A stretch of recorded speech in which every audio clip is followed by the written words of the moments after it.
দর্শক আসসালামু আলাইকুম। আমি হঠাৎ গ্রামের বাড়ি চলে আসলাম। তাই গ্রামের বাড়ি এসে আমার সেই শৈশবের কথা মনে পড়ল।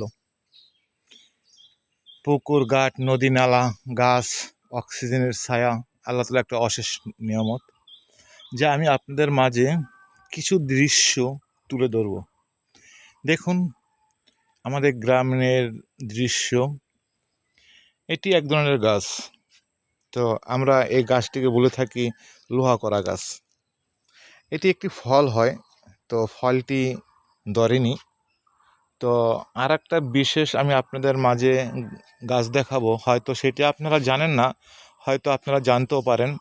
এই যে গাছটির ফুল দেখছেন কি সুন্দর, এই গাছের ফুলের মাথায় কিন্তু আপনার মধু ধরে। আর এই গাছের একটি জার দেখাচ্ছি আপনাদের, অনেক বড়, আপনারা দেখলে বুঝতে পারবেন। আমি সামনে আরেকটু আগাই, দেখুন এই সেই রাস্তা, গ্রামীণ রাস্তা, যা দেখলে শৈশবের কথা মনে পড়ে।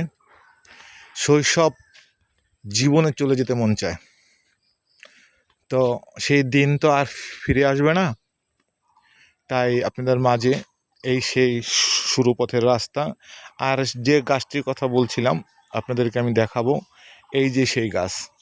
এই গাছে কিন্তু ফুল ধরে। এখানে কিন্তু আপনার মধু হয়, যে মধু আপনার পিঁপড়ায় বা আপনারা পোকামাকড়ে খায়। আর এই গাছটি আমরা বলে থাকি পাইত্রা গাছ। আর এই গাছ দিয়েই আপনার শীতল পাটি বুনানো হয়। শীতল পাটি বুনানো হয়, যা এই গাছের দ্বারা, যা এক একটা পাটির দাম 50 থেকে 60,000 টাকা হয়ে থাকে, বা আরও কমও হতে পারে, বেশি হতে পারে। আর সেই সুরালো রাস্তা দিয়ে মেঘপথ হেঁটে ওখানে ওই যে